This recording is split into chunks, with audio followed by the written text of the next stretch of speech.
Y hablando de la transición de la Suprema Corte de Justicia de la Nación, en sí de todo el Poder Judicial, Jorge Auditorio, a unos días que digan adiós la mayoría de las y los ministros de la actual Suprema Corte de Justicia de la Nación, es importante recordar lo que decías ayer, Jorge, que el año pasado fueron ellas y ellos mismos quienes se aprobaron una pensión vitalicia millonaria, es decir, retiro, pero bien asegurado. Oye, estimada Vianey, vale la pena destacar que utilizan el término haber de retiro y, entre otras cosas, el problema es de comunicación con la gente. Yo creo que lo hacían de adrede, ¿no? Ciertos tecnicismos para que la gente no supiera de qué iba este tipo de cosas, ¿no? Entonces, hablaban de un haber de retiro que había que traducirlo y decirle a la gente, pues es una pensión vitalicia que se están aprobando y es una pensión grandotota. Entiendo que incluso va más allá de lo que gana hoy en día la presidenta de la República, ¿no? Así es, porque este haber de retiro está conformado no solamente de un porcentaje del sueldo base que recibieron durante todos estos años,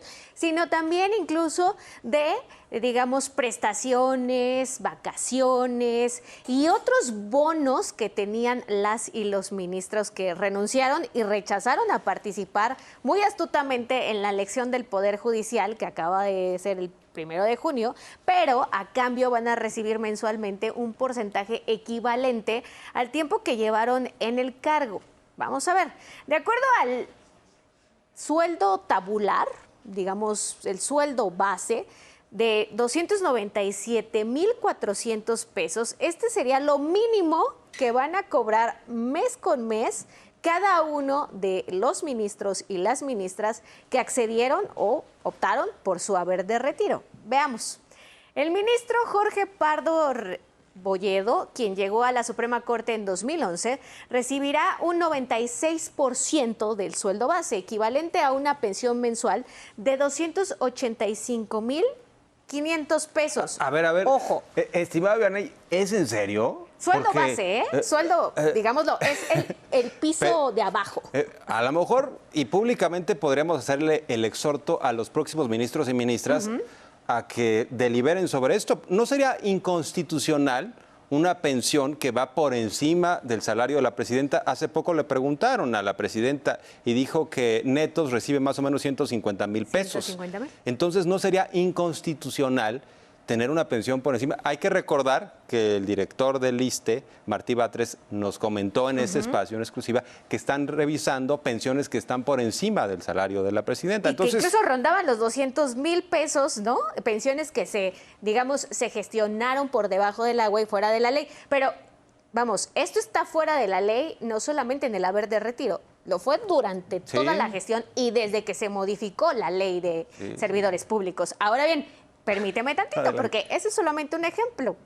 Si nos referimos a Alfredo Gutiérrez Ortiz Mena, quien estuvo en la Suprema Corte desde 2012, va a tener una pensión del 85%, por lo que mensualmente aproximadamente percibiría 252,790 pesos. Oye, aquí nada más vale la pena recordar que el expresidente Andrés Manuel López Obrador decía que era el ministro más rico de la Corte, porque había sido directivo del SAT en los tiempos de Calderón. Y bueno, pues quién sabe qué habrá hecho, pero dinero no le falta y todavía se va a despedir de forma vitalicia con 252,000 pesos mensuales, algo ofensivo. Y extrañamente fue quien, ¿no?, falló, digamos, a favor de algunas empresas para condonarles impuestos. Veremos después, ¿no?, cuando se retire, si terminará en algunas de estas empresas como asesor, como sucedió en el caso de Pemex o en el caso de Ferrocarriles y un expresidente. Ahora bien, si hablamos de Alberto Pérez Dayán, también en la Suprema Corte desde 2012 recibirá lo mismo, 252,790 pesos mensuales, nada despreciables. Javier Lainez, en la Corte desde 2015, recibiría el 64%, es decir, algo así como 192,800 pesos mensuales.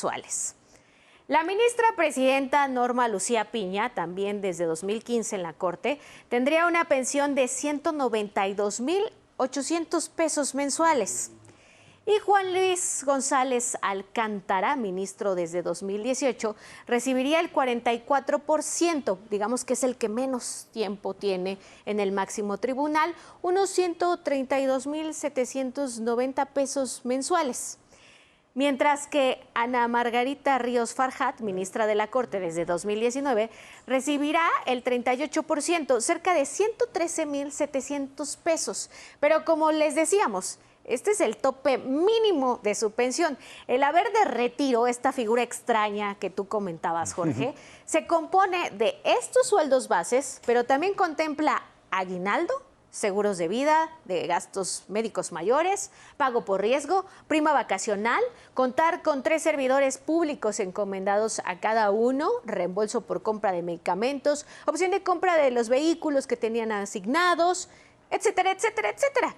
Cabe resaltar que las y los ministros recibirán el 100% de la pensión durante los primeros 2 años inmediatos a la fecha de retiro, sí, y después ya se reduciría al porcentaje equivalente al tiempo que estuvieron en el máximo tribunal del país. Y mientras tanto, bueno, pues seguimos pujando, ¿no? Porque se realicen cambios para las pensiones tanto de adultos mayores, ¿no?, en el caso de programas sociales, y también en el caso de vía IMSS e ISSSTE. Sí, y digo ¿no? pujando porque algunos de estos cambios se tienen que hacer a través del Congreso y vamos, quien se opone de manera inmediata es la oposición. Y vemos cómo en la cúspide se sirven con la cuchara grande.